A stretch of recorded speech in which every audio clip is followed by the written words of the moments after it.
अखंड महाराष्ट्राचं कुलदैवत असणाऱ्या जेजुरीच्या खंडेरायाचं दर्शन घेण्यासाठी राज्यभरातून नव्हे तर देशभरातून लाखो भाविक रोज येत असतात। आपण आहोत जेजुरी गडाच्या पायथ्याशी। आपण पाहू शकता की आज सकाळीच जे जेजुरीचे माजी प्रमुख विश्वस्त आहेत शिवराज झगडे यांनी एक आरोप केलेला आहे। त्यांनी असं सांगितलेलं आहे की भंडाऱ्यामध्ये कुठेतरी मोठ्या प्रमाणात भेसळ होत असते। ही भेसळ यात्रा काळात होत असते। या संदर्भातील त्यांनी निवेदन हे अन्न व औषध प्रशासन विभागाचे मंत्री नरहरी झिरवळ यांना 2 दिवसापूर्वी भेटून दिले देखील आहे आणि त्यानंतर खऱ्या अर्थाने मोठ्या प्रमाणावरती चर्चा होताना दिसत आहेत। एकंदरीतच जेजुरीमध्ये मोठ्या प्रमाणात देशभरातून नव्हे तर अनेक बाहेरील देशातील लोक देखील दर्शनासाठी येत असतात आणि खऱ्या अर्थाने भंडारा घेऊन जेजुरी गडावरती जात असतात आणि भंडारा उधळला जातो। परंतु भेसळयुक्त भंडारा जो आहे असा आरोप जे माजी विश्वस्त शिवराज झगडे यांनी केला होता। त्यामुळे मोठ्या चर्चा होताना दिसत आहेत। त्यांनी अगदी नरहरी झिरवळ जे अन्न औषध प्रशासनाचे मंत्री आहेत त्यांना निवेदन दिले होते। त्यानंतर खऱ्या अर्थाने या चर्चांना मोठं उधाण आलेलं आहे। आपल्यासोबत जे जेजुरीच्या पायथ्याशी भंडारा विक्रीसाठी अनेक पिढ्यानपिढ्या लोक भंडारा विकत आहेत। आपण त्यांच्याशी या संदर्भात बातचीत करणार आहोत। काका, काय नाव तुमचं? माधव जगन्नाथ डोंबे।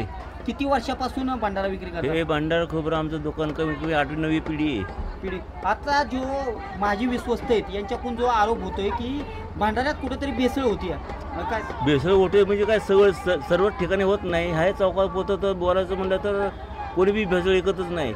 खालच्या चौकाचं काय माहीत नाही आपल्याला। तुम्ही काय भेसळ विकतात, काय वरणाला भंडारा तोच चालवून परत भंडारा तो विकतात, असं काय चाललेलं आहे। म्हणजे किती सगळ्यांना जो आरोप करणं चुकीचं काम आहे। नक्कीच 8वी ते 9वी पिढी ही आमचा भंडारा विकत आहे आणि लाखो भाविक आमच्याकडून भंडारा घेतात असं देखील हे भंडारा विक्री करणारे सांगत आहेत। एकंदरीतच साहजिकच आपल्यासोबत अजून काही भंडारा विक्री करणारे दुकानदार आहेत। काय सांगाल ताई, किती वर्षापासून तुम्ही भंडारा विक्री करता? 7वी पिढी आमची। 7वी। जो भंडारा विक्री होतो यात यात्रा काळात भेसळ होते असा आरोप केला जातो। आमच्याकडे नाही, आम्ही विकत तसं। जे विश्वस्त आहेत माजी विश्वस्त यांच्याकडून सांगण्यात आले की भंडारा हा कुठेतरी त्यात भेसळ आम्ही तसलं ठेवत नाही। आमच्याकडे राजापुरी, सेलम स्पेशल, A1 सगळी ॲगमार्कची हळद असते। कितवी पिढी आहे तुमची? 7वी। मग त्यांचा जो आरोप आहे नक्की कोणावर असू शकतो? असे खाली बसणारे हे दुकानदार पण आहेत बऱ्यापैकी, वरती ठेवतात चांगलं, आतून देतात वेगळं, असे आहेत भरपूर जण। तुम्ही 8वी पिढी भंडाऱ्याची विक्री करत आहात, परंतु किती दिवसापासून ऐकता की भंडारात भेसळ होते असं ऐकण्यात येतं? भरपूर दिवस झाले। उलट आम्ही साहेबांना पण सांगितलं जे भेसळ विकतात त्यांच्यावर कारवाई करा म्हणून। काय मागणी तुमची? प्रमुख मागणी काय? प्रमुख मागणी म्हणजे जे भेसळ विकतात त्यांच्यावर कारवाई करा ओरिजिनल, कारण की लोकांना पण त्या हळदीचा साईड इफेक्ट होतो, भेसळ हळदीचा। नक्कीच ते कपाळ काळं वगैरे होतं किंवा स्किनला रिॲक्शन होतं, मग त्यासाठी तुम्ही त्याच्यावर कारवाई करा आणि कोणाकडे विकतात त्यांच्यावर तुम्ही काहीतरी शासनाकडून कारवाई करा। नक्कीच या जेजुरीत अनेक दिवसांपासून 7 ते 8 पिढ्या भंडारा विक्रीचं काम करत आहेत, परंतु आमच्या 8 पिढ्या आम्ही भंडारा विकतो। जो भंडारा भेसळयुक्त विकला जातो हा यावरती कारवाई करावी आणि जो पुरातत्व विभागाचा जो एक अहवाल आलेला आहे की ज्या गडाच्या पायऱ्या आहेत या कुठेतरी झिजलेल्या आहेत, कारण त्या भंडाऱ्यामध्ये भेसळ असल्यामुळे त्या पायऱ्या देखील झिजलेल्या आहेत असं देखील जे माजी विश्वस्त शिवराज झगडे यांनी सकाळी सांगितलं होतं।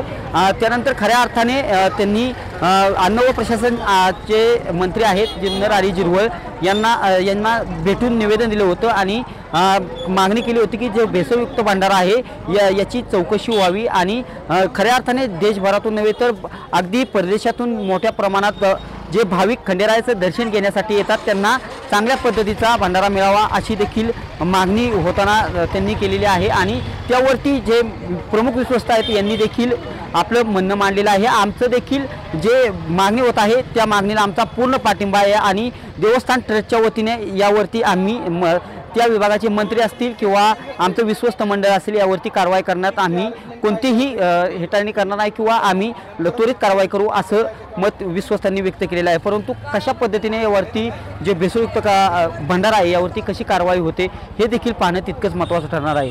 दीपक कापरे, TV9 मराठी, जेजुरी।